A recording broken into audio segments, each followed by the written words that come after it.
আমি একদিন আমার বাড়ির কাজের জন্য একটা লোককে নিয়োগ দিলাম। লোকটা সারাদিন কাজ করার পর তার মজুরির টাকা না নিয়ে চলে গেল। আমি তার মজুরির টাকাটা আলাদা করে রাখলাম। দীর্ঘদিন তার টাকাটা আমার কাছে আছে, তার আসার নামে কোনো খবর নাই। আমি টাকাটা ফালায় রাখা ভালো মনে করলাম না।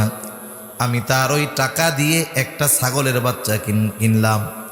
আল্লাহ, আপনি ওই ছাগলের মধ্যে বরকত দিলেন।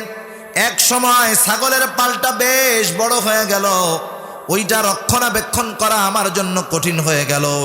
আমি কয়েকটা ছাগল বিক্রয় করে আমি একটা রাখাল নিয়োগ দিলাম। এইবার রাখাল সহ ছাগলের পালটা অনেক বড় হয়ে গেল। দীর্ঘদিন পর ওই লোকটা আমার কাছে এসে বলে, ও ভাই, তোমার কাছে আমার একটা মজুরির টাকা বাকি ছিল, সেটা আমাকে দিয়ে দাও। এইবার ওই লোকটা কি করলো, রাখাল সহ ছাগলের পাল দেখায় দিছে। বলে যে, ভাই, এই যে রাখাল সহ বিশাল ছাগলের পাল, এটা তোমার মজুরি, তুমি নিয়ে যাও। লোকটা বলে, তুমি আমার সাথে মজা করো নাকি? এবার আমি বললাম, না, তোমার সাথে আমি মজা করি না।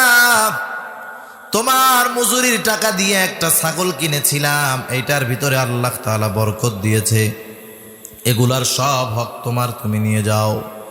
লোকটা রাখাল সহ ছাগলের পালের সবগুলা ছাগল নিয়ে গেল, একটা ছাগলও রেখে যায় নাই।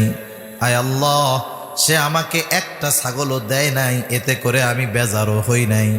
আয় আল্লাহ, আমার এই কাজটা যদি আপনার জন্য হয়, আমি বিপদে পড়েছি, এই বিপদ থেকে আপনি আমাকে উদ্ধার করেন। দোয়া কবুল হয়ে গেল। পাথরটা আর একটু সরে গেল। 3 যুবক বের হলো, নিরাপদে বাড়িতে পৌঁছায় গেল। যেই কথার থেকে বললাম, দেখেন, আল্লাহ তাআলার সন্তুষ্টির জন্য যদি ছোট ছোট কাজও করা হয়, ছোট ছোট আমলও করা হয়, ওই আমলগুলার কিন্তু অনেক পাওয়ার।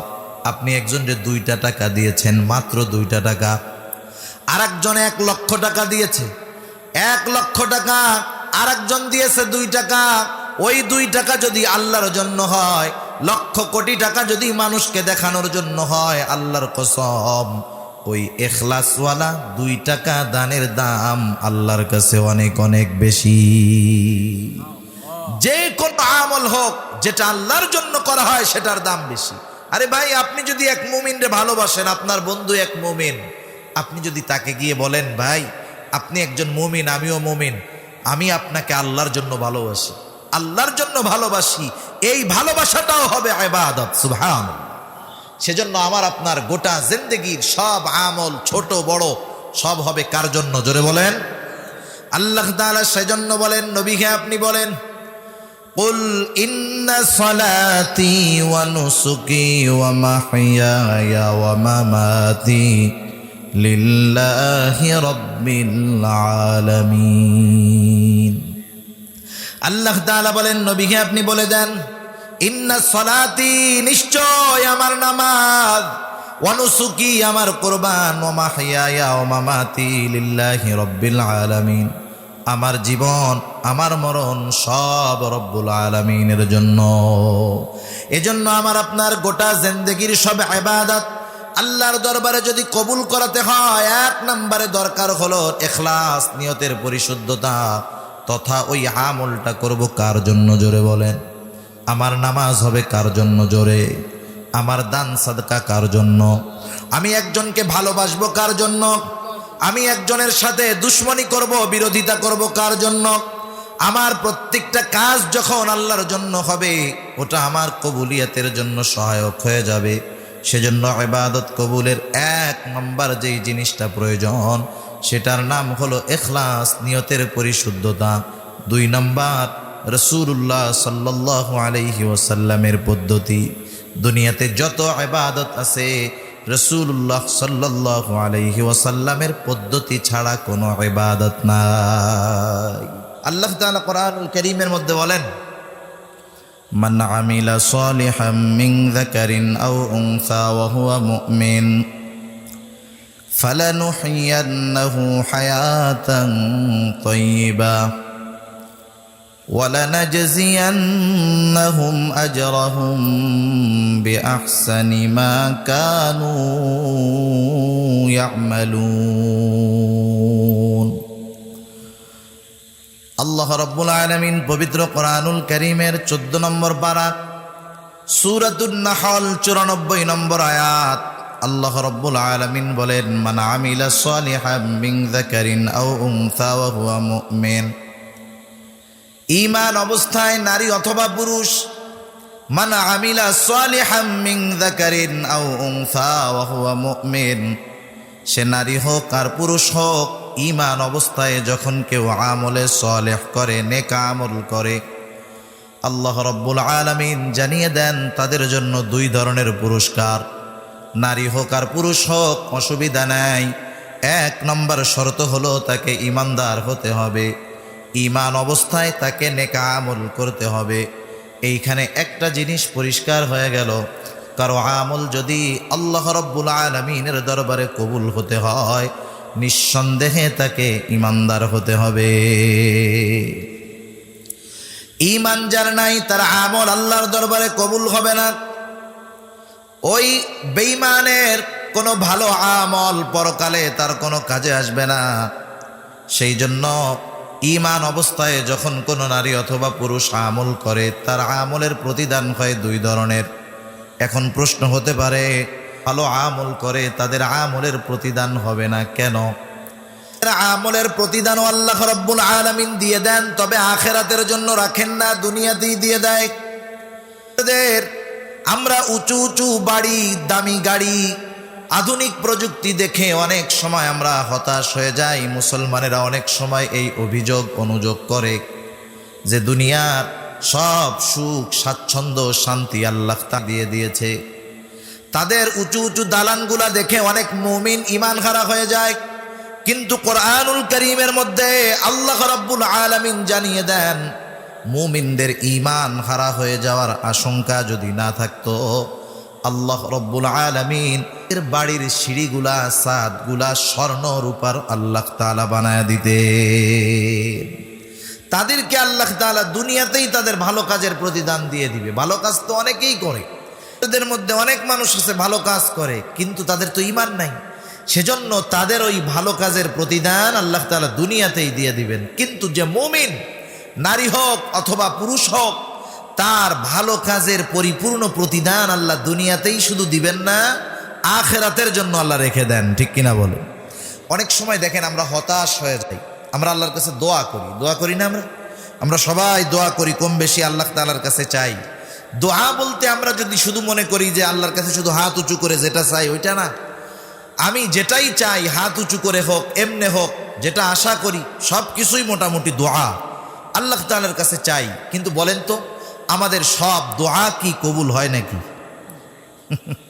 দোয়া কবুল হয় না বিষয়টা এমন না কোনো ব্যক্তি যদি দোয়া কবুলের শর্ত ঠিক রাখে হারাম খায় না হালাল খায় অন্যের হক নষ্ট করে না দোয়া কবুলের জন্য তাড়াহুড়ো করে না তারপরে এমন কিছু চায় না যেটা আল্লাহ দিবেন না এমন কিছু চায় না এই ধরনের আদবগুলো যদি ঠিক রাখে প্রত্যেকটা ব্যক্তির দোয়া আল্লাহ তাআলা কবুল করে সুবহানাল্লাহ এই দোয়াগুলোর অবস্থা হয় 3টা কয়টা 1 নম্বর অবস্থা যখন কোনো বান্দা দোয়ার আদবগুলা ঠিক রেখে আল্লাহ তাআলার কাছে দোয়া করে সে নারী হোক আর পুরুষ হোক তার দোয়ার প্রথম অবস্থা হয় আল্লাহ তাআলা দোয়া করার সাথে সাথে তার দোয়াটা কবুল করে নেয় আমার আপনার জীবনে হয়তো অনেক ঘটনা এমন আছে দোয়া করার সাথে সাথে কবুল হয়ে গেছে কিন্তু আমি আপনি সেটা অনুধাবন করি নাই একটা উদাহরণ দিলে বুঝতে সহজ হবে মনে করেন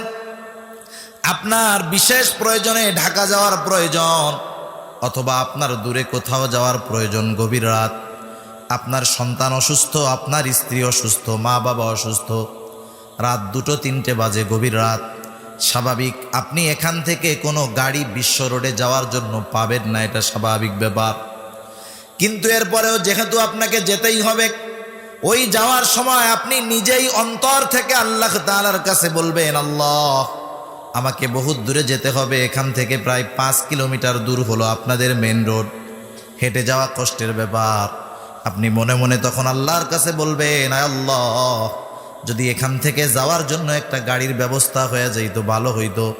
আপনি একটু আগানোর পরে প্রতাপ বাজারে যাওয়ার আগেই আপনি দেখলেন একটা ভ্যান আছে, একটা ইজি বাইক আছে, অটো আছে, ভ্যান আছে আপনার পরিচিত।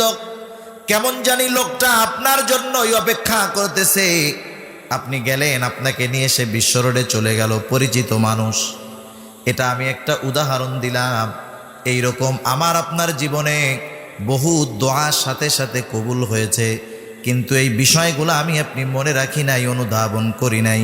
সেই জন্য দোয়ার প্রথম অবস্থা হয়, একজন ব্যক্তি আল্লাহ তাআলার কাছে দোয়া করে, দোয়া করার সাথে সাথে তার দোয়া কবুল হয়ে যায়।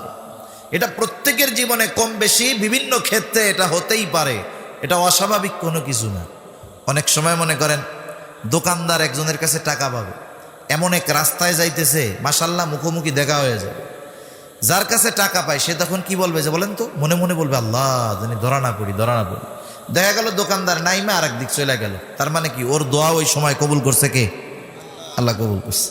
এরকম বহুত দোয়া আমার আপনার জীবনে কবুল হয়, কিন্তু আমরা সেটা মনে রাখি না।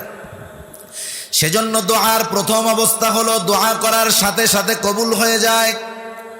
দোয়ার দ্বিতীয় অবস্থা হলো সাথে সাথে কবুল হয় না, আল্লাহ তাআলা ওই দোয়ার প্রতিদানটা বিলম্বে দেন।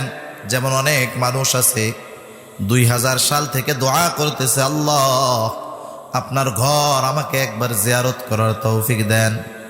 দোয়া করতেছে 15 বছর ধরে, দেখা গেল 2017 সালে তার কপালে হজ নসিব হয়েছে, কিন্তু দোয়া করতেছে 2000 সাল থেকে 17 বছর পরে তার দোয়াটা কার্যকর হয়েছে। সেই জন্য দোয়ার দ্বিতীয় অবস্থা হলো আল্লাহ তাআলা দোয়া যেটা চাওয়া হয় এটা বিলম্বে দেন। আর দোয়ার তৃতীয় অবস্থা হলো আল্লাহ তাআলা সাথে সাথেও দেন না, দুনিয়াতে বিলম্বেও দেন না, ওইটাকে আল্লাহ তাআলা আখিরাতের জন্য সম্পদ বানায় রেখে দেয়। অনেক দোয়া আমি আপনি করি, সেগুলো আল্লাহ তাআলা দুনিয়ায় দেয় না। এর মানে এটা না যে দোয়াগুলো কবুল হয় না। কিয়ামতের ময়দানে যখন মানুষের আমলনামাগুলো হাতে দিয়ে দেওয়া হবে, প্রত্যেকেই আমলনামা পড়ার যোগ্যতা অর্জন করবে। প্রত্যেকেই দেখবে আমার এই আমলের বিনিময়ে এই সওয়াব, এই আমলের বিনিময়ে এটা পাইছি। বিশাল একটা ভান্ডার থাকবে, বলবে আল্লাহ এত নেকি কিসের বিনিময়ে পাইলাম? আল্লাহ তাআলা তখন জানিয়ে দিবেন, এটা হলো তোমার দুনিয়ার ওই সমস্ত দোয়া যেগুলা তুমি মনে করতা আমি আল্লাহ কবুল করি নাই, কিন্তু তুমি তো চাইছো যা আমি দুনিয়াতে দেই নাই, এর কারণ হলো ওইটার মধ্যে তোমার জন্য কল্যাণ ছিল না, এজন্য দুনিয়াতে আমি দেই নাই, তোমার জন্য আখিরাতে সঞ্চয় করে রেখেছি, আজকে আমি তোমাকে এই প্রতিদান দিয়ে দিলাম।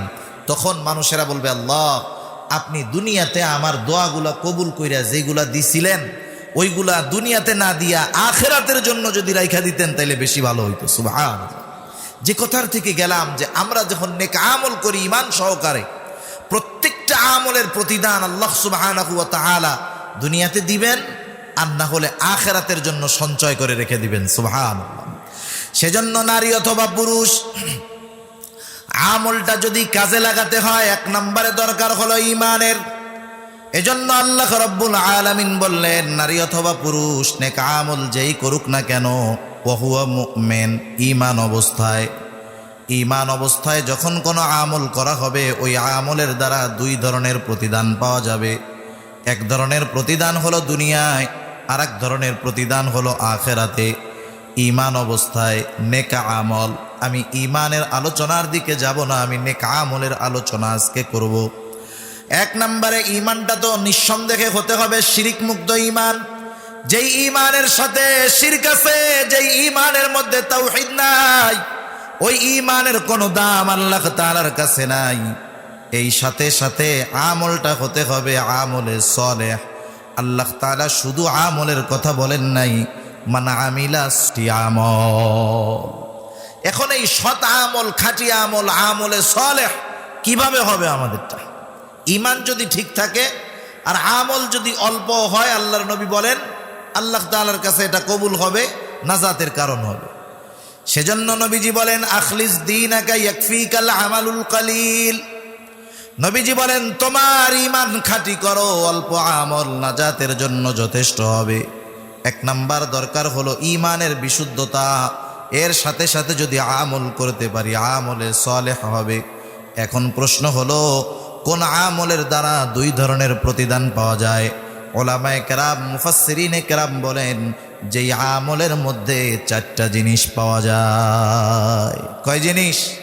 চার জিনিস ঠিক রেখে যদি আমরা আমল করতে পারি ওই আমল কাজে আসবে, আল্লাহর দরবারে কবুল হবে, আর যদি ঈমানটা ঠিক থাকে।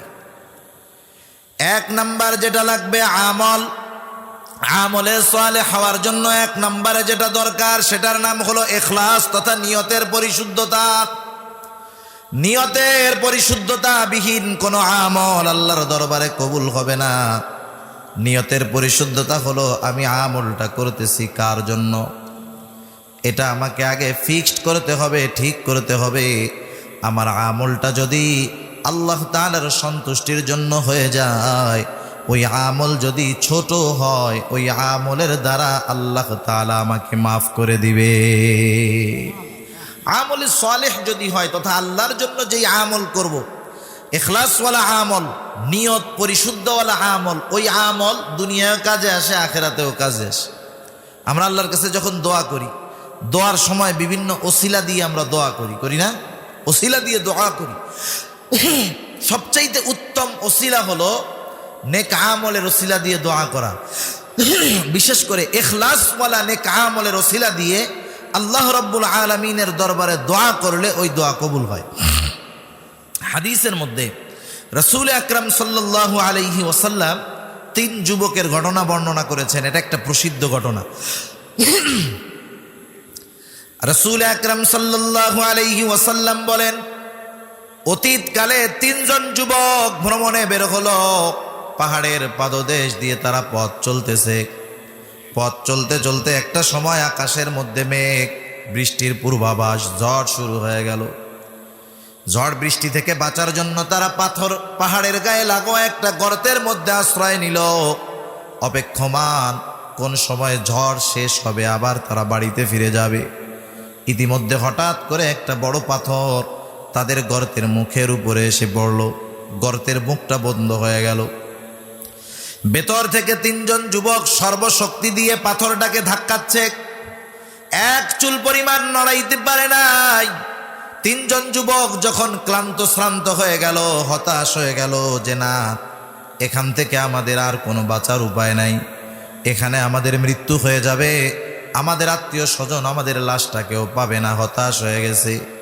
যাদের মধ্যে ন্যূনতম ঈমান আছে এরা চূড়ান্ত পর্যায়ে হতাশ কখনো হয় না। যত বিপদ আসুক, যত কষ্ট আসুক, যত বাধা আসুক, এক সময় যার দিকে ফিরে যায় তিনি কে? এবার 3 যুবক মিলে পরামর্শ করলো, শোনো, এখান থেকে আমাদের নিজ ক্ষমতায় বাঁচার কোনো উপায় নাই। আমাদেরকে এখান থেকে বাঁচাতে পারে একমাত্র আল্লাহ। আমরা আল্লাহ তাআলার কাছে সাহায্য চাই। তবে সাহায্যটা চাইবে এমনভাবে, আমাদের জীবনের এমন আমল যেটা একমাত্র আল্লাহর জন্য করা হয়েছে, ওই আমলের ওসিলা দিয়ে তোমরা আল্লাহ তাআলার কাছে দোয়া করো। এইবার 3 যুবকের প্রথম জন আল্লাহ তাআলার কাছে বলে, আল্লাহ, আমি একজন যুবক মানুষ, আমার একটা যুবতী চাচাতো বোন ছিল। আয় আল্লাহ, আমি যৌবনের তাড়নায় তাকে সব সময় কাছে পাওয়ার আশা করতাম, কিন্তু আমার কখনো সুযোগ হয় নাই। আয় আল্লাহ, আমার চাচাতো বোনটা ছিল অভাবী, দরিদ্র। সে একদিন তার অসুবিধার কারণে আমার কাছে এসে কিছু সাহায্য চাইল। আমি এটাকে আমার জন্য সুবর্ণ সুযোগ মনে করলাম। আমি আমার চাচাতো বোনকে বললাম, শোনো, তোমাকে আমি অর্থ দিয়ে সহযোগিতা করতে পারি, সাহায্য করতে পারি, তবে শর্ত হলো তোমাকে আমার সাথে জেনায় লিপ্ত হতে হবে। আমার চাচাতো বোন অভাবের কারণে আমার শর্তে রাজি হয়ে গেল। কারণ হাদিসের মধ্যে আসছে, নবীজি বলেন, কাদাল ফাকিরু আইয়াকুনা কুফরা। দরিদ্রতা মানুষকে কুফরি পর্যন্ত পৌঁছায়া দেয়। দরিদ্রতার কারণে মানুষ কুফরি পর্যন্ত করে। এর প্রমাণ আমাদের দেশে অভাব নাই। আপনি দেখবেন, বিশেষ করে যেই সমস্ত এলাকায় অতি দরিদ্র পীড়িত এলাকা, একেবারে পার্বত্য অঞ্চল, অভাবগ্রস্ত এলাকা, ওই সমস্ত এলাকায় হাজার হাজার মুসলমান কিছু টাকা পয়সা সুযোগ সুবিধার বিনিময়ে তাদের ঈমানটা হাতে বিক্রয় করে দিচ্ছে। অভাব নাই, এই মানুষগুলা শুধুমাত্র অভাবের কারণে নিজেদের ঈমানকে বিক্রয় করে দেয়। আর একটা জিনিস খেয়াল রাখতে হবে, আমাদের আশেপাশে অনেক মানুষ আছে বিভিন্ন সময় বিভিন্ন কারণে অপরাধের সাথে জড়ায়া যায়, আছে না নাই? যারা অপরাধের সাথে আছে, সব অপরাধী হয়েছে শখ করে নয়, ইচ্ছা করে নয়। অনেক অপরাধী তার জীবনের ব্যাপারে খোঁজ নিলে দেখা যাবে যে সে এই অপরাধের সাথে জড়ানোর অন্যতম কারণ হলো অভাব, ঠিক না? আমাদের গ্রাম অঞ্চলের ভাষায় অনেক সময় বলে অভাবে স্বভাব নষ্ট হয়ে যায়। অভাবে স্বভাব নষ্ট হয়, এজন্য মানুষ হিসাবে আমাদের দায়িত্ব আছে। আমার দায়িত্ব হলো, আমি একজন সচ্ছল মানুষ, আমার প্রতিবেশী যদি অভাবের কারণে গুনার পথে চলে যায়, কিয়ামতের দিন আমাকে আল্লাহ রাব্বুল আলামিনের দরবারে জবাবদিহিতা করতে হবে, কোনো সন্দেহ নাই। হাদিসের মধ্যে আসছে, রাসূল আকরাম সাল্লাল্লাহু আলাইহি ওয়াসাল্লাম বলেন, কিয়ামতের দিন আল্লাহ রাব্বুল আলামিন একদল মানুষকে জিজ্ঞাসা করবে, ও আমার গোলাম, আমি দুনিয়াতে ক্ষুধার্ত ছিলাম, আমাকে তোমরা খানা দাও নাই। আমি পিপাসিত ছিলাম, আমাকে তোমরা পানি পান করাও নাই। আমি বস্ত্রহীন ছিলাম, আমাকে তোমরা বস্ত্র দাও নাই। লোকটা তখন বলবে, আল্লাহ, আপনার তো এইগুলার কোনো কিছুর প্রয়োজন নাই। তখন আল্লাহ তাআলা বলবে, তোমার প্রতিবেশী অভাবী ছিল, তুমি তাকে খাবার দাও নাই, বস্ত্র দাও নাই। অসুস্থ ছিল, চিকিৎসার ব্যবস্থা করো নাই। তুমি যদি তার ব্যবস্থাগুলা করতা, আমি আল্লাহ সেগুলা পেয়ে যাইতাম। এজন্য আমার কোনো প্রতিবেশী, আমি সচ্ছল, মোটামুটি অ্যাবিলিটি আছে, সামর্থ্য আছে, আমার কোনো প্রতিবেশী যদি অভাবের কারণে গুনার পথে চলে যায়, এই দায়বদ্ধতা শুধু তার একার নয়, কিয়ামতের দিন আমাকেও এর কারণে জবাবদিহিতা করতে হবে। এজন্য আমাদের সামাজিক কিছু বিষয় ঠিক রাখার দরকার। যেমন এক এলাকায় যদি একটা চোর হয়, মার্কা মারা ভালো চোর, ভালো মোটামুটি ভালো মানের চোর, আর সব লাইনেই তো ভালো আছে, তাই না? চোরের লাইনে যদি ভালো একটা চোর হয়, এক চোরের অশান্তির ঠেলায়, এক চোরের ঠেলায় এলাকার সব মানুষের ঘুম হারাম, ঠিক না? আমরা একে সংশোধন করতে পারি না। আমরা কি করি? আমরা প্রথমত চিন্তা করি, এরে পুলিশের হাতে দিলে, জেলখানায় নিলে কয়দিন থাকলে ঠিক হয়ে যাবে। ও চোর, চুরি করে জেলখানায় ঢুকবে, আর যখন বের হবে তখন ডাকাত হয়ে বের হবে। কারণ জেলখানায় গিয়ে তো ও অনেক সঙ্গী সাথী পাবে, ওইখান থেকে ডাকাতি শিখবে, আইসা বিসমিল্লাহ করবে কারটা দিয়া, যে ওর নামে মামলা দিছিল, ওর বাড়িতে ডাকাতির মাধ্যমে ও বউনি করবে আর কি। কিন্তু আমি যদি ওইটা না করে একটু দায়বদ্ধতা মাথায় নিয়ে চিন্তা করতাম যে লোকটাকে যতই পুলিশে দেওয়া হোক না কেন, দিন যাবে তার অপরাধের মাত্রা বাড়বে, কিন্তু তার সংশোধনের চেষ্টা করার দরকার। আমি যদি নিজে একটু চেষ্টা করতাম যে আমার একা তো সম্ভব না, আমি সমাজের 10 জন মানুষ যাদের একটু সামর্থ্য আছে তাদেরকে ডেকে যদি বলতাম, ভাই অমুক ছেলেটা তো চুরি করতেছে, আজকে আম, কাঁঠাল, পেয়ারা, লিচু, মুরগি চুরি করতেছে, কয়দিন পরে গরু চুরি করবে, কয়দিন পরে ঘরে চুরি করবে, ওই পর্যন্ত যাওয়ার আগে আমরা যারা আছি একটু সামর্থ্য আছে, জাকাতের টাকা দিয়ে হলেও এরে আসেন একটা রিক্সা কিনে দেই, একটা ভ্যান কিনে দেই। এই ভ্যান কিনে দিয়া তারে ডাইকা যদি বলা হয়, বাবা এই যে ভ্যানটা তুমি চালায় খাও, পরিবারে খাওয়াও, তোমার হাতে পায়ে ধরি, তুমি আর চুরি চামারি করো না। বলেন, এতটুকু কাজের দ্বারা দেখা যাবে অনেক মানুষ খারাপ পথ থেকে ভালোর পথে ফিরে আসবে, ঠিক কিনা বলো? সেজন্য এই ধরনের ছোট ছোট বিষয়গুলো আমাদের মাথায় রাখার দরকার। অত বড় সামর্থ্য আমাদের নাই। হায়রে, আমরা তারে চানাচুরির ডিব্বা ডুব্বা কিনা দেই যে ওয়াজ মাহফিলের সময় বেচা কিনা খাইস, হাটের দিন একটু বেচা কিনা খাইস, তাতেও দেখা যাবে তার কিছু ইনকাম হয়, অপরাধের পথ থেকে ফিরে এসে ভালোর দিকে আসবে, ঠিক কিনা বলেন? এজন্য সমাজের অনেক মানুষ আছে অভাবের কারণে গুনার পথে চলে যায়। সব মানুষ কিন্তু পাপে ইচ্ছায় যায় না, অনেকে পাপের পথে যেতে বাধ্য হয়।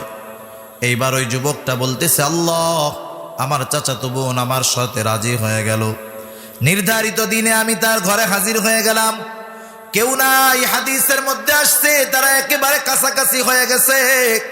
এমন সময় ওই চাচাতো বোন বলতেছে, ও ভাই, তুমি যেটা করতেছো তার ব্যাপারে তুমি আল্লাহ তাআলাকে ভয় করো। এতটুকু কথা যুবকের কর্ণকুহর দিয়ে ঢুকে একেবারে অন্তর পর্যন্ত পৌঁছায় গেছে। মানুষের জীবনের গতিপথ পরিবর্তনের জন্য হাজার কথা হাজার ওয়াজের দরকার নাই। একটা কথা মানুষের জীবনের পথ ঘুরায় দিতে পারে। একটা কথা মানুষকে গোনার পথ থেকে ফিরায় ভালো পথে আনতে পারে। যুবকটার অন্তরের মধ্যে ধাক্কা লেগে গেছে, যুবকটা ওখান থেকে উঠে চলে আসছে। বলেন তো ওই জায়গায় দুনিয়ার কোনো মানুষ বাধা দেওয়ার ছিল নাকি? দুনিয়ার কেউ বাধা দেওয়ার ছিল না, কিন্তু বলছে আল্লাহকে ভয় করো। যুবক ওখান থেকে ফিরে আসছে, চাচাতো বোনকে বলছে যাও, তোমাকে যা দিয়েছিলাম তা তোমাকে আমি সদকা করে দিলাম।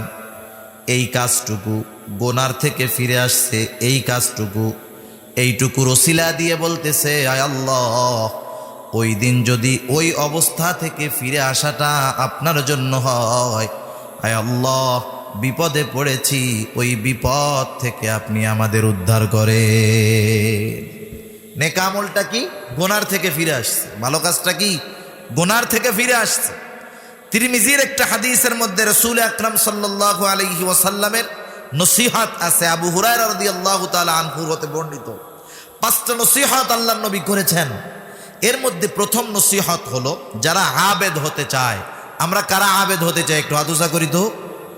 আবেদ ইবাদতকারী হতে চাই কারা? একটু হাত উঁচা করি।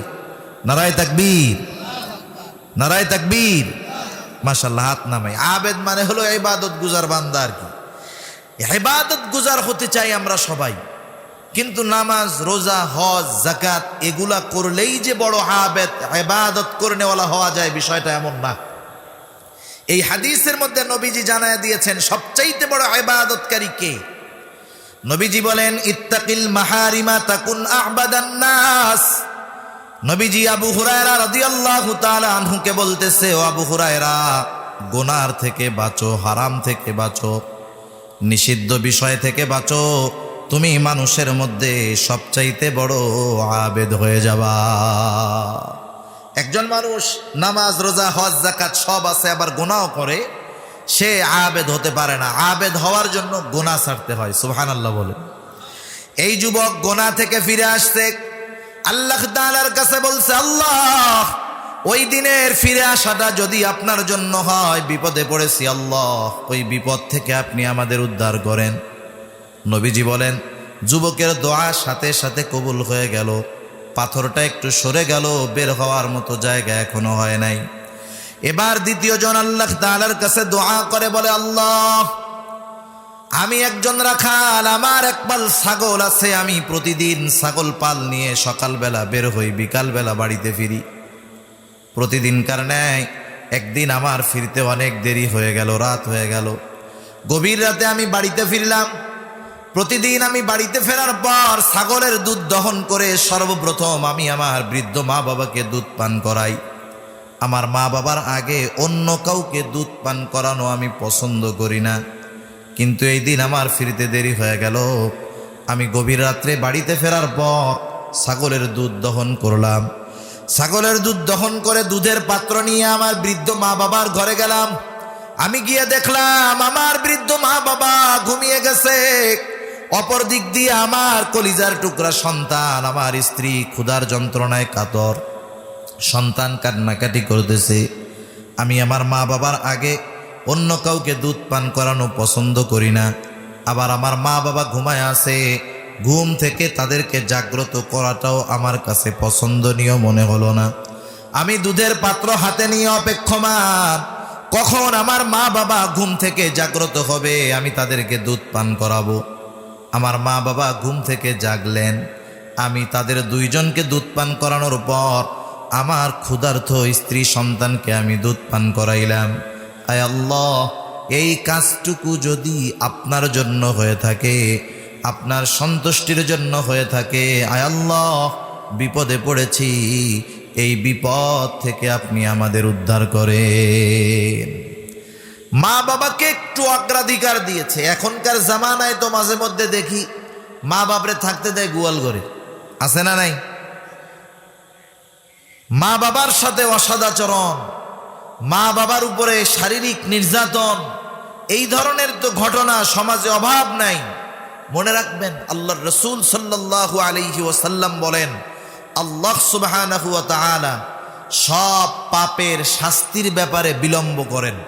তার মানে পাপের শাস্তিটা আল্লাহ তাআলা পরকালে দিবে, কিন্তু কিছু পাপ আছে যেগুলার শাস্তি আল্লাহ দুনিয়াতে থাকতে দেওয়া শুরু করে। এর মধ্যে একটা হলো, কেউ যদি মা বাবার নাফরমানি করে, কেউ যদি মা বাবাকে কষ্ট দেয়, মা বাবার উপরে অত্যাচার করে, জুলুম করে, এর শাস্তি ও দুনিয়ায় বেঁচে থাকতেই আল্লাহকে দেওয়া শুরু করে। সেজন্য মা বাবাকে আমরা অগ্রাধিকার দিব, মা বাবার হকগুলো আদায় করব। এই লোকটা শুধুমাত্র মা বাবাকে একটু অগ্রাধিকার দিয়েছে, আল্লাহর কাছে বলতে চায়, আল্লাহ আমার এই কাজটা যদি আপনার জন্য হয়, বিপদে পড়েছি, এই বিপদ থেকে আপনি আমাদেরকে উদ্ধার করেন। নবীজি বলেন লোকটার দোয়া সাথে সাথে কবুল হয়ে যায়। পাথরটা আর একটু সরে গেল, কিন্তু বের হওয়ার মতো জায়গা এখনো হয় নাই।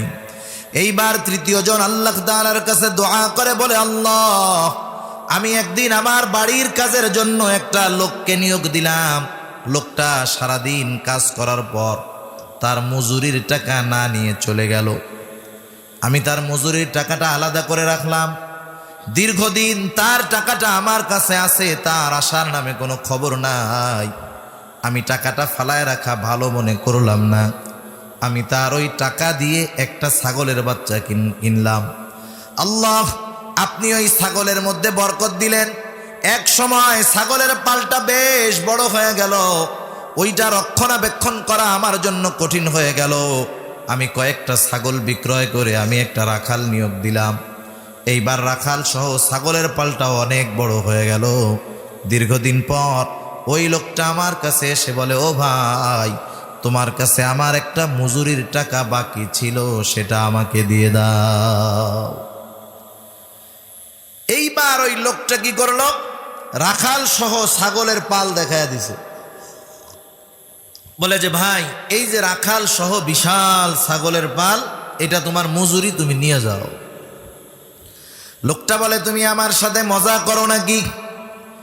এবার আমি বললাম, না তোমার সাথে আমি মজা করি না, তোমার মজুরির টাকা দিয়ে একটা ছাগল কিনেছিলাম, এইটার ভিতরে আল্লাহ তাআলা বরকত দিয়েছে, এগুলার সব হক তোমার, তুমি নিয়ে যাও। লোকটা রাখাল সহ ছাগলের পালের সবগুলা ছাগল নিয়ে গেল, একটা ছাগলও রেখে যায় নাই। আয় আল্লাহ, সে আমাকে একটা ছাগলও দেয় নাই, এতে করে আমি বেজারও হই নাই। আয় আল্লাহ, আমার এই কাজটা যদি আপনার জন্য হয়, আমি বিপদে পড়েছি, এই বিপদ থেকে আপনি আমাকে উদ্ধার করেন। দোয়া কবুল হয়ে গেল, পাথরটা আর একটু সরে গেল, তিন যুবক বের হলো, নিরাপদে বাড়িতে পৌঁছায় গেল। যেই কথার থেকে বললাম, দেখেন আল্লাহ তাআলার সন্তুষ্টির জন্য যদি ছোট ছোট কাজও করা হয়, ছোট ছোট আমলও করা হয়, ওই আমলগুলার কিন্তু অনেক পাওয়ার। আপনি একজনকে 2টা টাকা দিয়েছেন, মাত্র 2টা টাকা, আর একজন 1 লক্ষ টাকা দিয়েছে, 1 লক্ষ টাকা, আর একজন দিয়েছে 2 টাকা। ওই 2 টাকা যদি আল্লাহর জন্য হয়, লক্ষ কোটি টাকা যদি মানুষকে দেখানোর জন্য হয়, আল্লাহর কসম ওই ইখলাসওয়ালা 2 টাকা দানের দাম আল্লাহর কাছে অনেক অনেক বেশি। যে কোন আমল হোক, যেটা আল্লাহর জন্য করা হয়, সেটার দাম বেশি। আরে ভাই, আপনি যদি এক মুমিনরে ভালোবাসেন, আপনার বন্ধু এক মুমিন, আপনি যদি তাকে গিয়ে বলেন, ভাই আপনি একজন মুমিন, আমিও মুমিন, আমি আপনাকে আল্লাহর জন্য ভালোবাসি, আল্লাহর জন্য ভালোবাসি, এই ভালোবাসাটাও হবে ইবাদত। সুবহানাল্লাহ। সেজন্য আমার আপনার গোটা জিন্দেগির সব আমল, ছোট বড়, সব হবে কার জন্য? জোরে বলেন, আল্লাহ তাআলা। সেজন্য বলেন, নবীকে আপনি বলেন, কুল ইন্না সালাতি ওয়া নুসুকি ওয়া মাহইয়ায়া ওয়া মামাতি লিল্লাহি রাব্বিল আলামিন।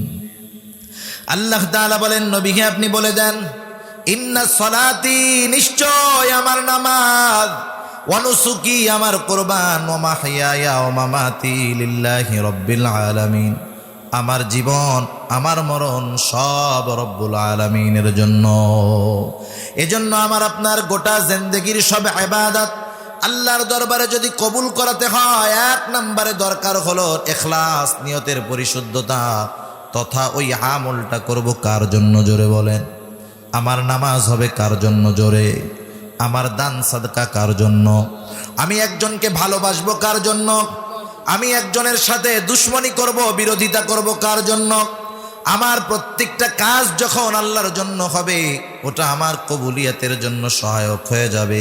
সেজন্য ইবাদত কবুলের 1 নম্বর যেই জিনিসটা প্রয়োজন, সেটার নাম হলো ইখলাস, নিয়তের পরিশুদ্ধতা। 2 নম্বর রাসূলুল্লাহ সাল্লাল্লাহু আলাইহি ওয়াসাল্লামের পদ্ধতি।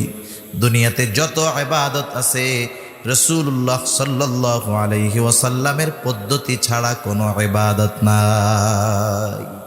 এখনকার জামানায় তো আমাদের অনেক মানুষ নিজেরা ইবাদত বানায়, আছে না নাই? জোরে বলেন। কিন্তু ইবাদত হবে রাসূল সাল্লাল্লাহু আলাইহি ওয়াসাল্লামের পদ্ধতিতে। নবীজির পদ্ধতিবিহীন কোনো ইবাদত নাই। যে কোনো ইবাদতের মধ্যে আল্লাহর রাসূলের সুন্নাত থাকতে হবে। সুন্নাতবিহীন কোনো ইবাদত আল্লাহর দরবারে কবুল হবে না। ঠিক কিনা বলেন?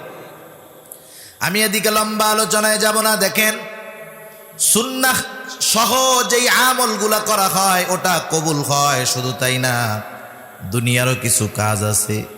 দুনিয়ার কাজগুলাও যদি আল্লাহর রাসূলের তরিকায় করা হয়, ওই দুনিয়ার কাজগুলাও ইবাদত বলে গণ্য হয়ে যায়। নামাজ, রোজা, হজ, যাকাত সহ আনুষঙ্গিক ইবাদত তো আছেই, সাথে সাথে দুনিয়ার কিছু কাজ আছে। যেমন দুনিয়ার অনেক কাজ আছে, যেমন দৈনন্দিন কিছু কাজ যেগুলা না করলেই নয়। আমরা আমাদের হাজতগুলা পূরণ করি, প্রস্রাব পায়খানা করি, প্রত্যেকের করা লাগে কি লাগে না? লাগে। এটা দুনিয়ার একটা কাজ। কেউ যদি সারা জীবন প্রস্রাব পায়খানা না করে, তার গুনাহ হবে নাকি? সম্ভব তো না, কিন্তু না করলে গুনাহ হবে না। যদি দিনে 15 বার করে সওয়াব হবে? সওয়াবও হবে না। কিন্তু দেখুন, এই কাজটা যদি আল্লাহর রাসূলের পদ্ধতিতে করে, সুন্নাত অনুযায়ী করে, তাহলে এই প্রস্রাব পায়খানা করাটাও ইবাদত বলে গণ্য হয়ে যাবে। সুবহানাল্লাহ।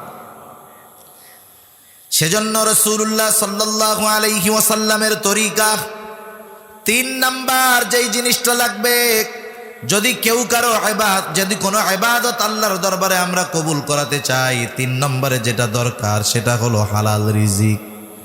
হালাল খাবার ব্যতীত ইবাদত কবুল হয় না। ইবাদত কবুলের অন্যতম শর্ত হলো হালাল খাবার।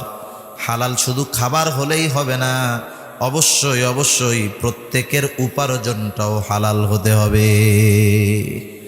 অনেকের উপার্জন হারাম, কিন্তু সে হালাল খাবারের ব্যাপারে খুব সচেষ্ট। একজন লোক ঘুষের টাকা পকেট বইরা আনছে। ঘুষের টাকা হালাল না হারাম? জোরে বলেন, হালাল না হারাম? কোনো সন্দেহ নাই এটা হারাম। পকেট ভরা ঘুষের টাকা।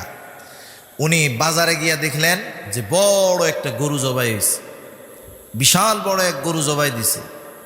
হুজুর তো ওয়াজের মধ্যে বলছে যে যখন কোনো প্রাণী, ওইটা হালাল প্রাণী হইতে পারে, ওইটাকেও যদি আল্লাহর নাম ছাড়া জবাই করা হয়, ওই প্রাণীর গোশত আর হালাল থাকে না, আল্লাহর নামে জবাই করতে হবে।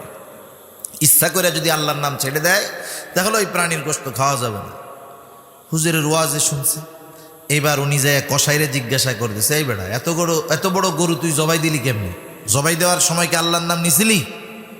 বলে, হ্যাঁ, বিসমিল্লাহ কইয়াই জবাই দিস। তার মানে ও নিশ্চিত হইল যে গরুর গোশতটা কি আছে? হালাল আছে, হালাল। এবার পকেট থেকে টাকা বাইর কইরা হালাল গোশত কিনতেছে, কিন্তু টাকাটা কি? হারাম। এই লোকটার অবস্থা কেমন? একজন লোক মদ খাইতেছে। মদ, বলেন তো মদ হালাল না হারাম? নিঃসন্দেহে হারাম। একদিন ওয়াজে শুনছে যে পানীয় কোনো কিছু পান করার সময় খেয়াল রাখতে হবে, জানি এই পানীয়টা মোছে না লাগে, তাইলে এটা মাকরু হয়ে যায়। সে মদ খাইতেছে আর বড় বড় মোষ উঁচু করে এরকম বোতল ডালতেছে। একজন জিজ্ঞাসা করতেছে, কি রে, তুমি মদ খাইতেছো আর এই মোষ শুধু এরকম উঁচু করতেছো, কারণটা কি? বলে, এই বেটা, হুজুর ওয়াজে কইছে, শুনোস নাই? কি কইছি? কয়, পান করার সময় যদি মোষের সাথে লাইগা যায়, এটা মাকরু হয়ে যায়। খাইতেছে কি? মাকরুর টেনশনে শেষ। উপার্জন হারাম, কিন্তু কসাই বিসমিল্লাহ বইলা গরুটা জবাই দিছে কিনা এই টেনশনে উনি শেষ।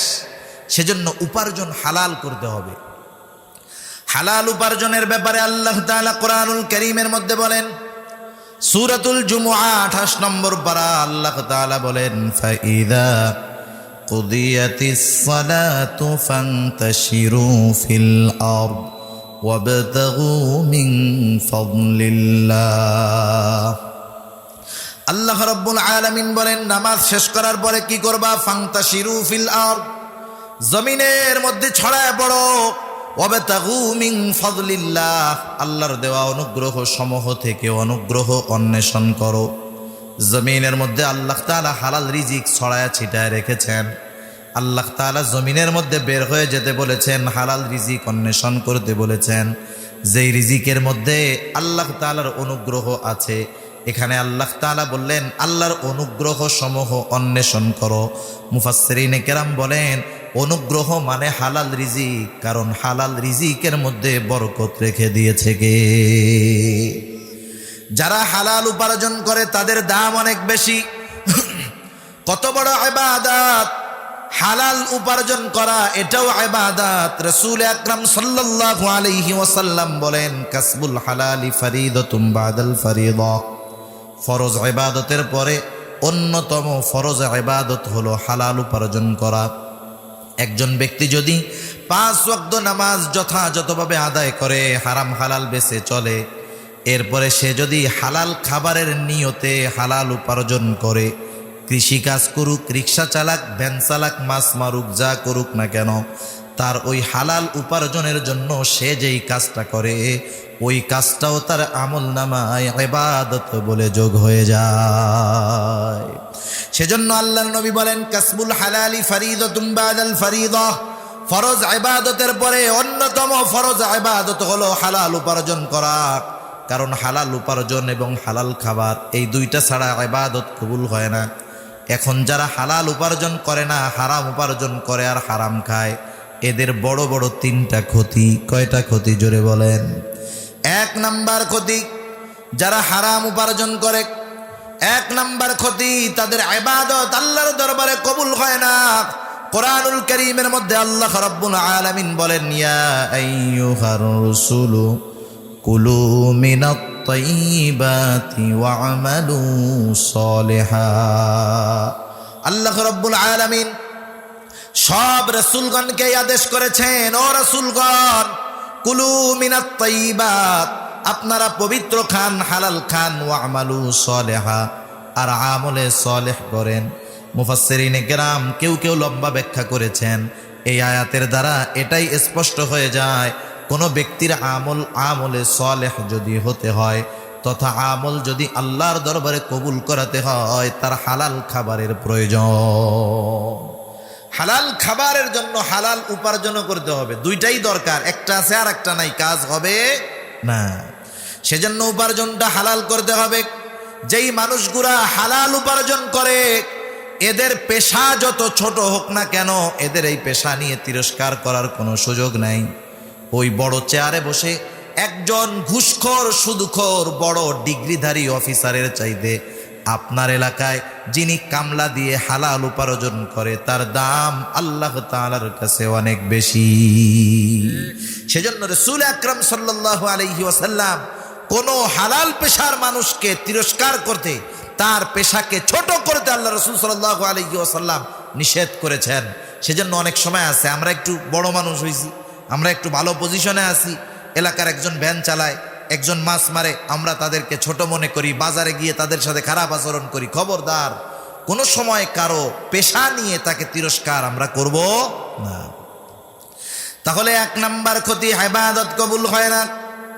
2 নাম্বার ক্ষতি, যারা হারাম উপার্জন করে তাদের দোয়া আল্লাহর দরবারে কবুল হয় না। সাহাবায়ে কেরাম একদিন রাসূলুল্লাহ সাল্লাল্লাহু আলাইহি ওয়াসাল্লামের কাছে এসে এক ব্যক্তির ব্যাপারে বলল।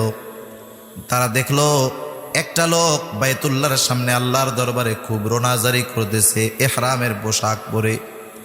ওই ব্যক্তির দোয়ার অবস্থা এমন ছিল, সাহাবায়ে কেরাম দেখার পর তারা নিশ্চিত যে এই ব্যক্তির দোয়া আল্লাহ তাআলা ফিরায় দিতে পারেন না, অবশ্যই তার দোয়া আল্লাহ কবুল করবে। নবীজির কাছে তারা বলতেছে ইয়া রাসূলুল্লাহ, এই লোকটা এমন ভাবে দোয়া করতেছে যে তার দোয়া হয়তো আল্লাহ তাআলা ফিরায় দিবেন না।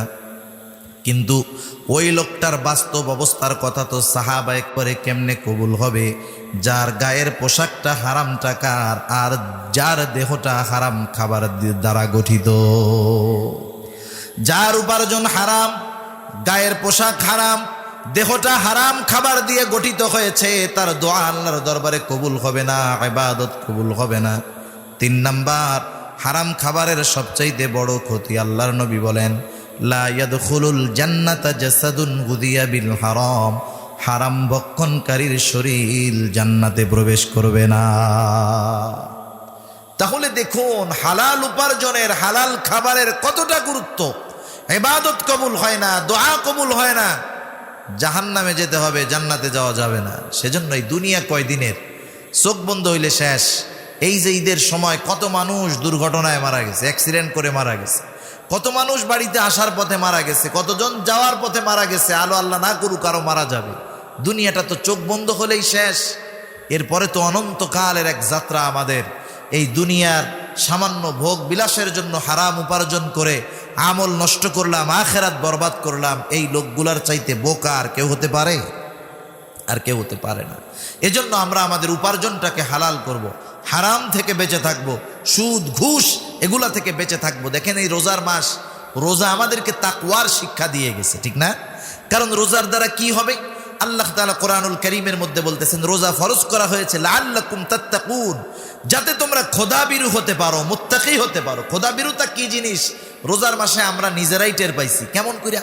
দেখেন যেই ব্যক্তি রোজা রাখে, যখন অজু করতে যায়, অজু করতে গিয়ে কতটা সতর্ক সে থাকে যে আমি অজু করতেছি, আল্লাহ না করুক যে আমার একটা ফোঁটা পানি জানি আমার গলার মধ্যে চলে না যায়, সেজন্য সতর্কতার সাথে থাকে। কত মানুষ বারবার রোজা রেখে শুধু থুতু ফালায়। কতজন প্রশ্ন করে আমাদের ফোন দিয়ে, হুজুর রোজা তো রাখলাম, গরমের সময় মুখের মধ্যে স্যাপ আসে, সব ফালাইয়া দেই, এখন তো দুপুর হইতে হইতে মুখ শুকাইয়া কাঠ হয়ে গেছে, এখন তো রোজাই রাখতে পারতেছি না। এখন ওই স্যাপ খাইলে কি রোজা থাকবে নাকি যাবে? স্বাভাবিকভাবে যেটা আসে এটা যদি গিলে ফেলে সমস্যা নাই, রোজা নষ্ট হবে না। কিন্তু দেখেন ওই লোকগুলা আল্লাহ তাআলার কতটা ভয় না জানি, এই থুতুটুকু খাইলে আমার রোজা ভেঙে না যায়, এই ভয়ে থুতু খায় না, কষ্ট করে। যেই লোকগুলা রোজার মাসে এই রকম তাকওয়ার পরিচয় দিল, একটা ফোঁটা পানি, অজুর পানি গলার নিচে আসতে দিল না, ওই লোকগুলাই মাশাআল্লাহ রোজা শেষ ধুমসে সুদ ঘুষ গিলতেছে আর গিলতেছে। ঠিক কিনা বলেন? তাকওয়া শুধু খাবারের ক্ষেত্রে না, ওই জায়গায় আমাকে আপনাকে তাকওয়া প্রদর্শন করতে হবে, আল্লাহকে দেখাতে হবে। হারাম খাবার, হারাম উপার্জন এগুলা দিয়ে ভোগবিলাস করা যাবে না, এগুলা আমার চিরন্তন ক্ষতির কারণ হয়ে যেতে পারে। আল্লাহ হেফাজত করুক। তাহলে ইবাদত কবুলের তৃতীয় শর্ত হলো হালাল উপার্জন, হালাল খাবার হতে হবে। 4 নম্বর শর্ত হলো যেই আমল আমি করব সেই আমলের মাসলা মাসাইলগুলো আমাকে আপনাকে জানতে হবে। এজন্য আল্লাহর নবী বলেন তলাবুল ইলমি ফারিদাতুন আলা কুল্লি মুসলিম, দ্বীনি ইলম শিক্ষা করা প্রত্যেক মুসলমান নরনারীর উপরে ফরজ। এখন আমরা অনেক সময় মনে করি হুজুররা শিখবে, আমাদের শেখার কি দরকার? কিন্তু না, একটা মানুষ কমপক্ষে তাকে এতটুকু ইলম শিখতে হবে যতটুকুর দ্বারা সে নিজে এবং পরিবার পরিজনকে দ্বীনের পথে চালাতে পারে। যদি এতটুকু ইলম আমরা না শিখে থাকি, তাহলে একটা ফরজ আমল না করার গুনাহ আমার আমল নামায় যোগ হতে থাকবে। এজন্য আমরা এগুলা শিখে নিব। মাদ্রাসা আছে, ওলামায়ে কেরাম আছে, ইমাম সাহেব যারা আছেন, এদের কাছ থেকে আমরা নিজেরা দ্বীনের উপরে চলার জন্য যা দরকার, পরিবার পরিজনকে দ্বীনের উপরে চালানোর জন্য যা দরকার আমরা শিখে নিব। তাহলে এই 2 শর্ত পূরণ হইল। 1 নাম্বার, পুরুষ হোক আর নারী হোক, ঈমান সহকারে যারা নেক আমল করবে আর আমলে সালেহ যারা করবে, 4টি শর্ত পূরণ করে এই ধরনের নারী পুরুষদের জন্য 2 ধরনের পুরস্কার। কয় ধরনের? 2 ধরনের। 1 ধরনের পুরস্কার আল্লাহ তাআলা দুনিয়াতেই দিবেন, 2য় ধরনের পুরস্কার আল্লাহ রাব্বুল আলামিন পরকালে দান করবে। আল্লাহ তাআলা সেই কথাই বলেন, 1 নম্বর পুরস্কার যেটা দুনিয়াতে দেওয়া হবে, আল্লাহ বলেন ফালানুহইয়ান্নাহু হায়াতান তাইয়্যিবা। ঈমান সহকারে নেক আমল করনেওয়ালা নারী পুরুষ যারা, এদেরকে হায়াতে তাইয়্যিবা তথা দুনিয়ায় তাদেরকে পবিত্র জিন্দেগি দেওয়া হবে। হায়াতে তাইয়্যিবা কাকে বলে? হায়াতে তাইয়্যিবা আমরা অনেক সময় দোয়া করি, অনেকের জন্য দেখবেন অনেকে দোয়া করে যে আল্লাহ অমুক অসুস্থ, অমুকরে আপনি হায়াতে তাইয়্যিবা দেন। আমরাই সচরাচর দোয়াগুলা করি, কিন্তু হায়াতে তাইয়্যিবার মানে কি? স্বাভাবিক অর্থ হলো পবিত্র এক জীবন, কিন্তু মুফাসসিরিনে কেরাম কি বলেন, কেমন জিন্দেগি। হায়াতে তৈয়বার ব্যাখ্যায় বিভিন্ন মুফাসসির বিভিন্ন কথা বলেন। কেউ কেউ বলেন হায়াতে তৈয়বা হলো সুখময়, আনন্দময়, শান্তিময়, পবিত্র এক জীবন। সুখময়, শান্তিময়, আনন্দময়, পবিত্র জীবন। সুখ, শান্তি, আনন্দ এটা সবাই পবিত্রভাবে করতে পারে না। একজনের সুখ স্বাচ্ছন্দ্য, বিরাট আলিশান বাড়ি আছে, আমরা দেখা মনে করি লোকটা মনে হয় খুব শান্তিতে আছে। শান্তি এক জিনিস, সুখ আর এক জিনিস। মনে রাখবেন, বাড়ি, গাড়ি, এসি এর মধ্যেই যে শান্তি থাকে বিষয়টা এমন না। অনেক সময় শান্তি মাটির ঘরের মধ্যেও থাকে, ঠিক কিনা বলেন? একটা গল্প শোনাই আপনাদের। গল্প, এক জমিদার আছে, বাজারের পাশে তার 3 তলা বিশাল বড় বাড়ি। রাস্তার এক পাড়ে তার বাড়ি, আর এক পাড়ে বট গাছের নিচে একজন মুসি জুতা সেলাই করে। জমিদার মানুষের ভয়ে ঘর থেকে কোনো সময় বাহির হয় না। বাড়ির গেটের মধ্যে 3-4 জন জানোয়ান দিয়ে রাখছে, কেউ জানি ঘরে না ঢুকতে পারে। সে মাঝে মধ্যে ছাদে যায়, মুক্ত বাতাসে একটু হাওয়া খায়। আর ওই সময় দেখে যে রাস্তার অপর পাড়ে গাছের নিচে একজন মুসি জুতা সেলাই করে আর গান গায়। জমিদার চিন্তা করে, হায় রে, এইরকম 3 তলা পাকা বাড়ির মধ্যে থেকেও আমার মুখে কোনো সময় হাসি আসে না, আনন্দ আসে না, কপালে সব সময় ভাঁজ। আর এই লোকটা জুতা সেলাই করে, রোদে কষ্ট, গরমে কষ্ট, বৃষ্টিতে কষ্ট, শীতে কষ্ট, আরো মনের সুখে গান গায়। এই দৃশ্য উনি কিছুদিন দেখতে দেখতে ওই মুসির উপরে ওনার একটু মায়া লাগছে আর কি। একদিন উনি ওনার দারোয়ানকে ডেকে বলতেছে যে, যাও ওই মুসিরে বলো আমি তারে ডাকছি। এবার দারোয়ান গিয়া মুচিকে ডেকে আনছে, বলতেছে, চলো, সওদাগর জমিদার তোমাকে ডেকেছে, তোমার সাথে একটু দেখা করতে চায়। এইবার ওই মুসি যখন জমিদারের সওদাগরের সামনে আসছে, সওদাগর বলে, মুচিরে, তোমাকে আমি বছরের পর বছর এইখানে দেখতেছি, তোমার জন্য আমার মায়া লাগতেছে। আমি তো তোমার কোনো পরিবর্তন দেখলাম না। 1 থলে স্বর্ণের মোহর টাকা দিয়ে বলে, যাও এটা নিয়ে যাও, নিজের ভাগ্য পরিবর্তনের চেষ্টা করো। এইবার মুচি 1 থলে মোহর বেগ জুতার বাক্স রাইখা দৌড় দিয়ে বাড়িতে চলে গেছে। স্ত্রী বলতেছে, কি ব্যাপার, প্রতিদিন তোমার ফিরতে সন্ধ্যা হয়ে যায়, আজকে তুমি এত আগে আগে ফিরলা, জুতার বাক্স কোথায়? বলে, আগে ঘরে চলো, পরে কথা। এইবার ঘরে গিয়া স্ত্রীকে বলে, শোনো, আমাদের দুঃখ, দুর্দশা, কষ্টের দিন শেষ হওয়ার সময় এসে গেছে। আমি যেই জমিদারের বাড়ির সামনে জুতা সেলাই করতাম, ওই জমিদার আজকে ডেকে আমাকে 1 থলে স্বর্ণের মোহর দিয়ে দিয়েছে। ভাগ্য ফিরে গেছে, আর জুতা সেলাই করা লাগবে না। এবার দুইজনে মিলে মিশে চিন্তা করতেছে, এই টাকাগুলো রাত্রে রাখা যায় কোথায়? ঘর তো নিরাপদ না। যাই হোক, কোনো মতে ওইটারে কুলার মধ্যে রাখছে। কুলা চিনেন তো নাকি? কুলার মধ্যে রাখছে। এইবার রাত্রেবেলা দুইজনের আর ঘুম আসে না, যে টাকা যদি চোরে নিয়ে যায় তাহলে কি হবে। এই চিন্তা করতে করতে একটু ঘুম আসছে, বিড়ালে একটা লাফ দিছে, ঘুম ভেঙে গেছে। স্বামী উঠাই বউরে কয়, দেখতো টাকা আছে নাকি। এক রাত্রে 10-12 বার ঘুম ভাঙছে। পরের দিন সকালে বউ কয়, শোনো, এই টাকা নিয়ে তুমি জমিদারের ফেরত দিয়ে আসো। এবার মুচি চলে গেছে টাকা নিয়ে, জমিদারের কাছে গিয়া বলে, ধরেন, আপনার টাকা আমার লাগবে না, আপনার টাকা আপনি ফেরত নিয়ে যান। বলে, কেন? বলে, আপনি আপনার সম্পদ থেকে অল্প কিছু সম্পদ আমাকে দিয়েছেন, আমার 1 রাত্রের ঘুম শেষ, আল্লাহ জানে আপনি এত টাকা নিয়ে কেমনে ঘুমান। সেজন্য সম্পদের মধ্যেই যে শান্তি থাকে বিষয়টা এমন নয়। হায়াতে তাইয়্যিবার অর্থ এমন নয় যে অঢেল সম্পদ আল্লাহ তাআলা দিবেন, বিষয়টা এমন না। কিন্তু আল্লাহ তাআলা দিবেন কতটুক, এই মানুষগুলার জিন্দেগি হালালের উপরে প্রয়োজন মুআফিক চলে যাবে। দুনিয়াটা তো প্রয়োজনের জায়গা, তার প্রয়োজন আল্লাহ পূরণ করবেন, কারণ তার গন্তব্য আখেরাত। সে আল্লাহ তাআলার কাছে আখেরাত চায়। যারা আখেরাত চায় তাদের লাভ কি? আল্লাহ তাআলা বলেন, মান কানা ইউরিদু হারসাল আখিরাতি নাজিদ লাহু ফি হারসিহি ওয়া মান কানা ইউরিদু হারসাদ দুনিয়া নুতিহি মিনহা ওয়া মা লাহু ফিল আখিরাতি মিন নাসিব। আল্লাহ রাব্বুল আলামিন বলেন, মান কানা ইউরিদু হারসাল আখিরাহ নাজিদ লাহু ফি হারসিহি, যে আল্লাহ তাআলার কাছে আখিরাত চায়, পরকাল চায়, পরকালের ফসল চায়, সফলতা চায়, আল্লাহ তাআলা বলেন নাজিদ লাহু ফি হারসিহি, আমি তার ওই ফসলের মধ্যে বাড়ায়া দেই। মুফাসসিরিনে কেরাম বলেন আল্লাহ তাআলা ওই ব্যক্তি আখিরাতে যা চায় আখিরাতের সব কিছু তাকে দেন, দুনিয়াতেও তার যতটুকু প্রয়োজন আল্লাহ তাআলা অতিরিক্ত ওইটুকু তাকে দিয়ে দেয়। আর যেই ব্যক্তি আখিরাত বাদ দিয়ে শুধু দুনিয়া চায়, ওয়ামান কানা ইউরিদু হারসাদ দুনিয়া নুতিহি মিনহা, যেই ব্যক্তি আল্লাহ তাআলার কাছে শুধু দুনিয়া চায় আখিরাত চায় না, আল্লাহ তাআলা তার চাওয়া মুআফিক দেন না, বরং নুতিহি মিনহা, আল্লাহ তাআলা যতটুকু চায় ততটুকু আল্লাহ তাআলা তাকে দেয়। মনে করেন আমি চাইছি কোটি টাকার মালিক হইতে, আমার যদি লাখ টাকা আসে আমার তৃপ্তি হবে না, আমার চাহিদা পূরবে না, কিন্তু আমি যদি আল্লাহ তাআলার কাছে আখিরাত চাইতাম তাইলে আল্লাহ যা দিত আমি তাতেই সন্তুষ্ট থাকতে পারতাম, ঠিক কিনা বলেন? সেজন্য আমার মধ্যে তৃপ্ততা আসতো, আনন্দ আসতো, শান্তি আসতো, সুখ আসতো।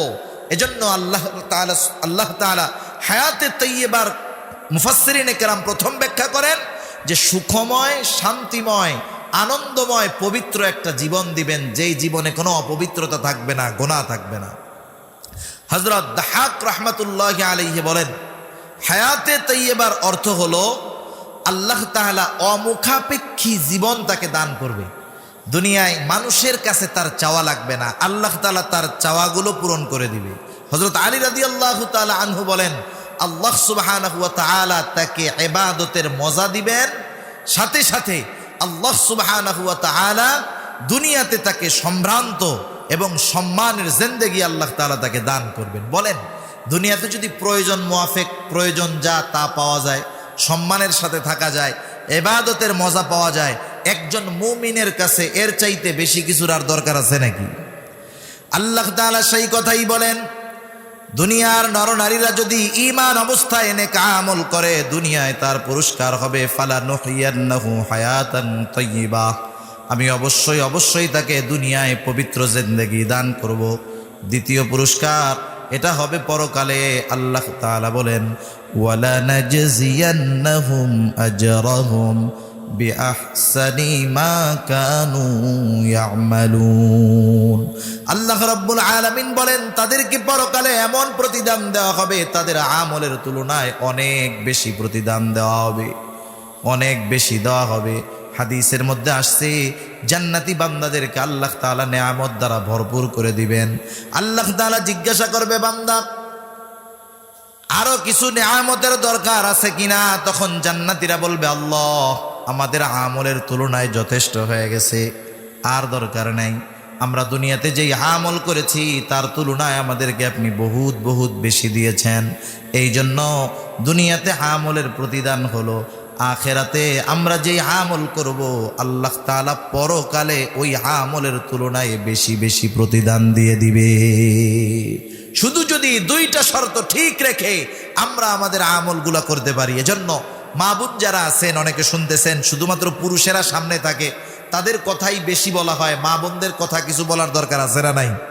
মা বোনরা যদি ঈমান ঠিক রাখা অল্প কিছু আমল করতে পারে, আর বেশি সময় নিব না, 5-7 মিনিট, মা বোনেরা যদি ঈমান ঠিক রেখে অল্প কিছু আমল করতে পারে, তাদের জন্য যেই ঘোষণা আল্লাহর নবী দিয়েছেন এমন ঘোষণা অন্য কারোর জন্য দেন নাই। এক নম্বরে তারা ঈমান ঠিক রাখবে, আমলে সালেহ কি করবে? পুরুষেরা তো অনেক কাজ করে, অনেক আমল বাইরে করার সুযোগ আছে, মা বোনদের জন্য এটা কম থাকে। কিন্তু আল্লাহর নবী কি বলেন শুনেন মা বোনেরা খেয়াল দিয়া। নবীজি বলেন ইযা সাল্লাতিল মারআতু খামসাহা ওয়া সামাত শাহরাহা ওয়া তাআত বা'লাহা ওয়া হাসানাত ফারজাহা দাখালাত মিন আইহি আবওয়াবিল জান্নাতি শাত। নারীদের ব্যাপারে বিশ্ব নবী রাহমাতুল লিল আলামিন বলেন যেই নারী যথাসময়ে 5 ওয়াক্ত নামাজ পড়বে, যথাসময়ে 5 ওয়াক্ত নামাজ পড়বে, রমাদান মাসে যথাযথভাবে রোজা রাখবে, নিজের সতীত্বের হেফাজত করবে, 4 নম্বর যখন তার বিবাহ হবে ওয়া তাআত বা'লাহা, স্বামীর তাআত করবে, তথা স্বামী যদি তাকে দ্বীনি কোনো বিষয়ে আদেশ করে, ভালো কোনো বিষয়ে আদেশ করে সেটার আনুগত্য করবে। নবীজি বলেন ওই রমণী জান্নাতের যেই দরজা দিয়ে খুশি সেই দরজা দিয়ে জান্নাতে প্রবেশ করবে। নারীদের জন্য স্পেশালিটি আল্লাহর নবী দিয়েছেন, সেজন্য মা বোনরা নফল ইবাদত অনেক হয়। এই যে স্বামীর খেদমত করে, রান্না করে খাওয়ায়, সন্তান লালন পালন করে, শ্বশুর শাশুড়ির খেদমত করে, এই কাজগুলা যদি মা বোনেরা একটু আল্লাহর জন্য করে, যে আমি আমার স্বামীরে খাওয়াইতেছি এটা আল্লাহর সন্তুষ্টির জন্য, যতদিন রান্না করে খাওয়াবে সব ইবাদত, সন্তান লালন পালন করতেছে আল্লাহর জন্য করতেছি ইবাদত, শ্বশুর শাশুড়ির খেদমত করতেছে আল্লাহর জন্য করতেছি, এটা ইবাদত, কবুল নফল ইবাদতের সওয়াব তার আমলনামায় যোগ হতে থাকবে। সাথে সাথে ওই চারটা কাজ যখন কোনো মা বোন করবে, নবীজি বলেন জান্নাতের যেই দরজা খুশি সেই দরজা দিয়ে সে জান্নাতের মধ্যে প্রবেশ করতে পারবে। সম্মানিত উপস্থিতি, এ দুনিয়া আমাদের জন্য কিন্তু চিরস্থায়ী থাকার জায়গা নয়। মূল বাড়ি হলো আমাদের জান্নাত। আমাদের পিতার বাড়ি ছিল জান্নাত। আমরা আমাদের পিতার বাড়ি জান্নাতে যদি যেতে হয়, দুনিয়াতে কিছু ভালো কাজ করতে হবে, ইমানের সাথে থাকতে হবে, নেক আমল করতে হবে। আর আমি আপনি যদি এই রাস্তায় থাকতে চাই, দ্বীনি কাজ, দ্বীনি বিষয়ের সাথে সর্বদা আমাদেরকে সম্পৃক্ত থাকতে হবে। আলহামদুলিল্লাহ, এই যে মাদ্রাসা আছে, মসজিদ হচ্ছে, এগুলার সাথে আমাদের সম্পৃক্ত থাকতে হবে। আমি যখন ফ্রি সময় পাবো, আমার কাজ নাই, আমরা কি করি, কাজ যদি না থাকে চার দোকানে বসে টেলিভিশন দেখা শুরু করি, মাশাআল্লাহ। এই কাজটা না করে বাজারে না গিয়ে, আপনি বাজারের যে মজলিসগুলো হয় সে প্রত্যেকটাই গোনার মজলিস, প্রত্যেকটা জায়গায় আমলের ক্ষতি হয়, গিবতের মজলিস, পরনিন্দার মজলিস, হিংসার মজলিস, হানাহানি মারামারির মজলিস। আপনি আপনার ওই সময়টা, এই যে মাদ্রাসায় হাফেজি মাদ্রাসা হেফজখানা আছে, আপনি গিয়ে একটু কোরআন শুনেন না, আপনি পড়তে পারেন না, আপনি শুনেন, ওই শ্রবণ করার বিনিময়ে সওয়াব আপনার আমলনামায় যোগ হবে। একটু মসজিদের মধ্যে বসে থাকেন, কারণ দুনিয়ায় সবচেয়ে প্রশান্তির জায়গা হলো মসজিদ। কিচ্ছু করার নাই, কাজ নাই, এমনিই বসে থাকেন, কমপক্ষে গুনাহ হবে না। আখিরাতের চিন্তা একটু করেন, একটু চিন্তা করেন যে আজকে আপনি হয়তো যুবক আছেন, সুস্থ আছেন, এক সময় আপনার দাদাও আপনার আমার মতো সবল ছিল, যুবক ছিল, তারা দুনিয়া থেকে চলে গেছে, আমাকেও যেতে হবে। এই চিন্তা যদি আমাদের মধ্যে থাকে, মরার চিন্তা, পরকালের চিন্তা, আখিরাতের চিন্তা, তাহলে আমাদের দ্বীনের কাজ করা সহজ হবে, জি দ্বীনের পথে চলা সহজ হবে, ঈমানের সাথে থাকা সহজ হবে, নেক আমল করা আমাদের জন্য কষ্টের কোনো কারণ মনে হবে না। আমি স্বইচ্ছায় আনন্দের সাথে মজার সাথে নেক আমল করতে পারবো। তার দ্বারা কি হবে, দুনিয়াতে যেই শান্তির জন্য আমরা ঘুরি, যেই শান্তির জন্য আমরা শ্রম দেই ইবাদতের কল্যাণে, ওই শান্তি আল্লাহ তাআলা আমাদেরকে দিবেন। এবং পরকালের কঠিন ময়দানে আল্লাহ সুবহানাহু ওয়া তাআলা দুনিয়ার এই অল্প নেক আমলের বদৌলতে আল্লাহ তাআলা অনেক বেশি প্রতিদান আমাদেরকে দিবেন। আল্লাহ সুবহানাহু ওয়া তাআলা আমাদের সবাইকে ঈমান ঠিক রেখে বেশি বেশি নেক আমল করে দুনিয়া আখিরাত উভয় জাহানের প্রতিদান লাভ করার তৌফিক আল্লাহ দান করুক। সবাই বলি আমিন।